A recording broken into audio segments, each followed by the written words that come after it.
This is TLV1.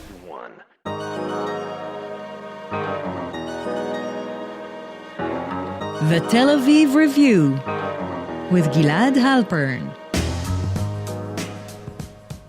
Hello and welcome to the Tel Aviv Review, a program dedicated to the word, to the thought and to debate, brought to you by the Van Leer Jerusalem Institute, which promotes humanistic, democratic and liberal values in the social discourse in Israel.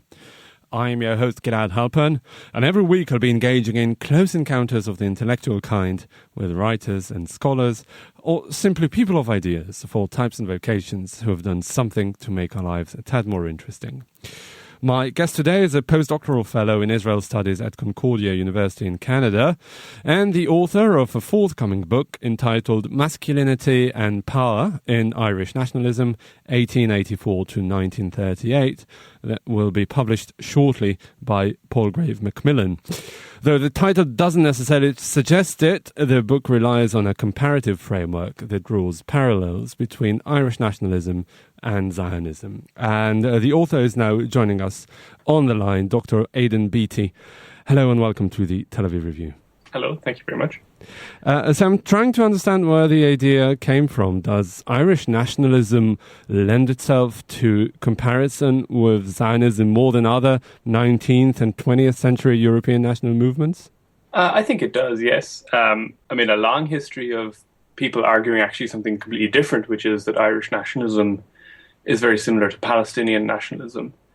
But in terms of a comparison with Zionism, I think there are very strong similarities between Zionism and Irish nationalism in terms of how they view history, in terms of how they view a kind of a return to the past in the future as part of their national project. And I think they both share a similarity in terms of how they are trying to respond to a set of racist stereotypes, either stereotypes about Jews or stereotypes about Irish people, and to try and create a more prideful or more powerful national self-image. And then there are just kind of methodological similarities that both national movements have, ways that they carry out their national politics. Now, I'm trying to understand the similarities between the respective recreation of their respective pasts. Can you give us examples or maybe expand a bit more on how it actually came into play? Well, one way you'll see something very similar is how both have a very strong emphasis on language and are very interested in recreating some kind of lost ancient language, either recreating Hebrew or recreating the Irish language, the Gaelic language. But is this something that is really unique to both? I would say that it's a central tenet to any kind of irredentist nationalism, isn't it? In some ways, there's an emphasis on language that is shared, I think, yes, with a lot of national movements. But there is something not necessarily unique, but relatively unique to Zionism and Irish nationalism in that the people who start the national movement speak a different language than they say they want to speak at the end of the culmination of the national project. So you have people, let's say, like David Ben-Gurion, who grew up speaking Yiddish and Polish, but who embraces Hebrew as a way to kind of embrace this reclaimed Israeli identity. So that speaking Hebrew was part of also moving back to a Hebrew identity in the Hebrew homeland. Or you have people like, say, Patrick Pearse or Eamon de Valera, who grew up speaking English, but embrace the Irish language as a way to reconnect to some kind of lost Irish identity. But so, if we stay on the language for a bit, in Israel it proved a lot more successful than in Ireland, didn't it? So let's take Eamon de Valera. Did he address the public or parliament or whatever in Irish? Did he really insist on speaking Irish? So what you'll often find with a lot of Irish nationalists is that they will often start a speech in Irish, and then they'll kind of apologetically say, now, isn't it terrible that I have to go on and speak in English? Which became a kind of a way to critique the audience or to kind of criticize them for not being able to speak Irish. So you have, I think, a shared belief in both national movements that the language has this kind of symbolic resonance to it, that language is a way to reconnect to the past. The difference, I think you're absolutely right, that in the case of Israel, this becomes more than just a kind of symbolic resonance and moves actually into being a real functioning vernacular language. And there are obvious differences there. And I think like any work of comparative history, it's important to recognize not just the comparisons, but then also how the comparisons can make us think about the differences in new ways. So the very fact that in Ireland there is this huge desire to revive the language, and yet also a recognition that Ireland is a country that's heavily dependent on England economically, and it would be economically disastrous to actually revive the language too much. So the language kind of stays a little bit symbolic rather than becoming a functioning vernacular for the whole population. Whereas in Israel, because you have this huge ingathering, or a so-called ingathering of exiles, there's a need for an actual functioning vernacular that will bring them all together. Yeah. That obviously becomes Hebrew. And also another aspect that is really interesting here is really the reinvention of the image of the new Irishman and the new Jew that were both the crown jewels of the respective national movements. In Judaism, at least, it came as some sort of response to the way the Jews perceived themselves in the diaspora and the way that they were perceived by the other nations inside which they resided. Was this also the case with the Irish? Was the kind of anti-Semitic attitude that we know about in, 19th and 20th century, early 20th century Eastern Europe, similar to anti-Irish attitudes in the United Kingdom? Well, I think the stereotypes can be very different, but I think this effect that you're talking about that they have on the national movement is very similar. So they create a similar desire to refute these stereotypes and instead create this much more respectable sense of self.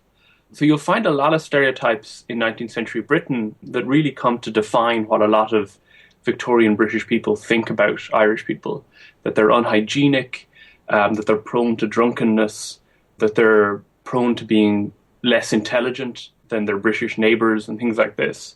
Now, those stereotypes in some ways have kind of faded by the end of the 19th century, but their effect on Irish nationalists remain very real. So you get a lot of Irish nationalists talking about how what's sometimes called the stage Irishman, this kind of caricatured image, is being replaced by, as one Irish nationalist, Ernie O'Malley, says, by the new armed men of the IRA, this new, powerful, very strong, very militarist image of the Irish nation. Mm-hmm. Where did these stereotypes come from? I mean, if you look at Judaism and Jews in the diaspora, all throughout the Common Era, there have been unresolved issues between Jews and the Gentiles, initially around issues pertaining to religion and Christianity and Judaism, but later on it took different forms. What was the development of the stereotypes like in Ireland vis-a-vis the UK? Yeah, I mean, again, I would say this is another case where there's a similarity and yet there are some big differences. These stereotypes that you find about Jews tend to be very, very old, and they have a very long history, even if they change and mutate and become adaptable over the centuries. Stereotypes about Irish people are very much bound up with British rule in Ireland. Like any colonialist project, the British feel a need to kind of justify what they're doing by creating a very negative image of Irish people that justifies British rule in Ireland. So you find a kind of a more diffuse set of stereotypes from the early modern period onwards when you get the plantation of Ireland by the English government. But after the Act of Union in 1800, when Ireland comes under direct British rule, these stereotypes become much more defined. And they're very much about justifying British rule in Ireland, about justifying the idea that Irish people are incapable of self-rule. So if they are this nation of kind of lazy drunkards, then they need English rule to help them run their country because they're incapable of running it themselves. Mm-hmm. And I think that's where I think there's a very interesting similarity with these anti-Semitic stereotypes, which are often much more about how Jews are inherently weak people or that they're a wandering people. I mean, they're very different types of stereotypes, and yet they're also often dedicated to a similar end of claiming Jews are not normal citizens. Jews could not run a country by themselves. And Zionists have to respond to that and say, well, actually, here's this new image of Jewishness, of the new Jewish man who is capable of running a country, who is capable of exercising sovereignty, both over himself and over a nation state. Did they account for it and did anyone account for it in real time, to these similarities between the two? Because they were both working on the periphery of Europe, but in two very different places. Yeah, there's a very interesting history of this, but it's a somewhat disjointed history of, at various times, Irish nationalists or Zionists taking a kind of an interest, but I think it's a very particular kind of interest in each other. So you'll find, let's say, in the 1830s and 1840s, one of the most prominent figures in Irish nationalism, Daniel O'Connell, who first of all is able to secure Catholic voting rights in Britain for Irish people at a time when Ireland is part of Britain, then takes a very strong interest in the similar question of Jewish voting rights, of Jewish emancipation in Britain, and draws out certain kinds of comparisons between the Irish and the Jews as two disenfranchised religious groups, whether they're Catholic Irish or Jewish British subjects.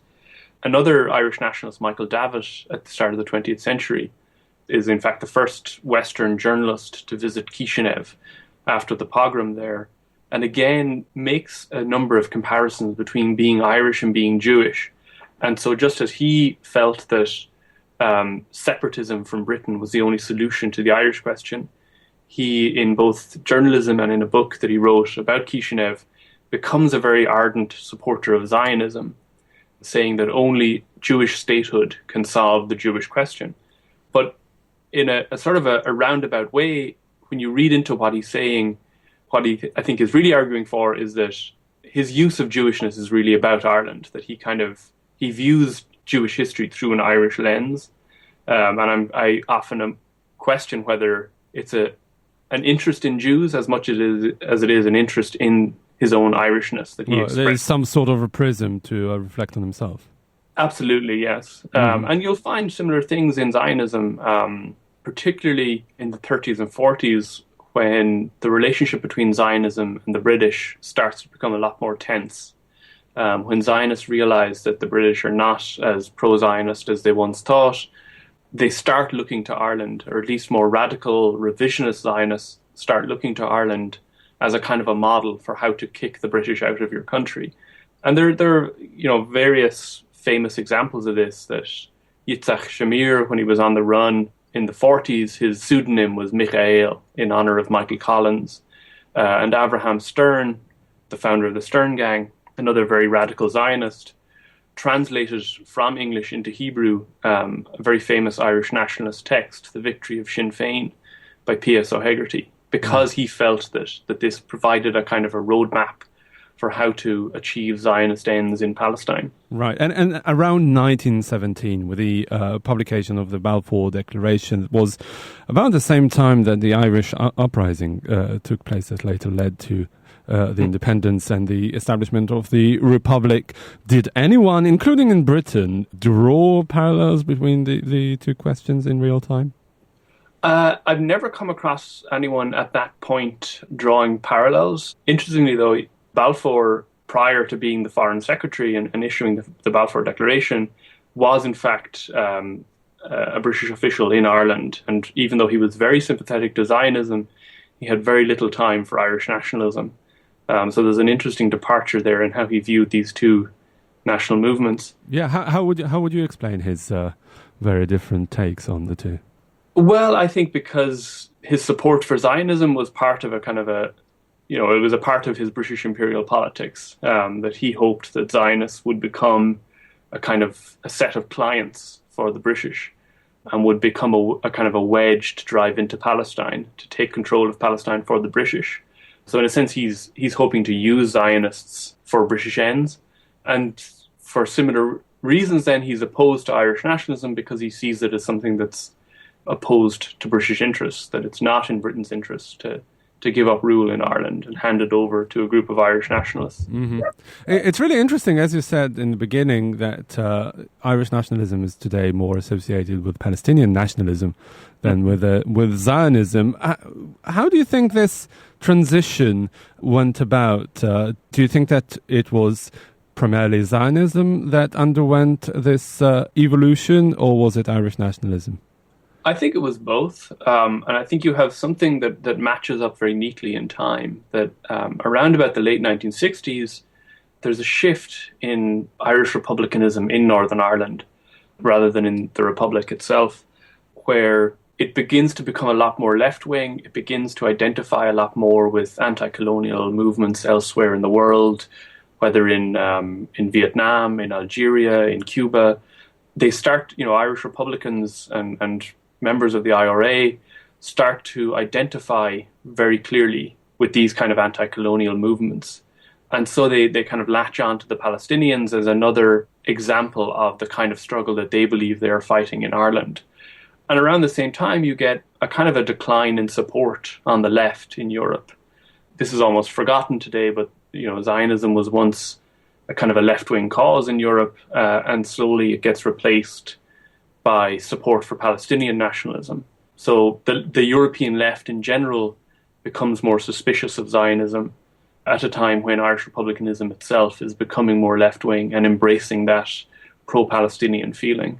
Mm-hmm. But even then, I think there's something, you can see a certain kind of continuity there of Irish nationalists, where once they would have said, we are just like the Jews, we are scattered and oppressed.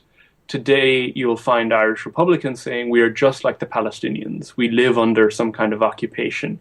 Our country has been taken from us. So the kind of the target nation with which they're comparing themselves has changed, but what they're doing with that comparison is sometimes very similar. Yeah. All right, this is all very interesting, but I'm afraid this is all we have time for today. Dr. Aidan Beatty, post-doctoral fellow in Israel studies at Concordia University in Canada, and the author of the forthcoming Masculinity and Power in Irish Nationalism, 1884 to 1938. Thank you very much for joining us today on the line from Canada. Thanks a lot. Thank you. And also big thanks to Alex Banish, our sound engineer, and to the Van Leer Institute for their generous support. If you like this podcast, there are many more where it came from. Just go to www.tlv1.fm/podcasts and take your pick. 7 בערב עדיין קר לי והוא לא בא אליי, הוא לא בא, לא יודעת מה יש לי, עדיין קר, האם זה נגמר?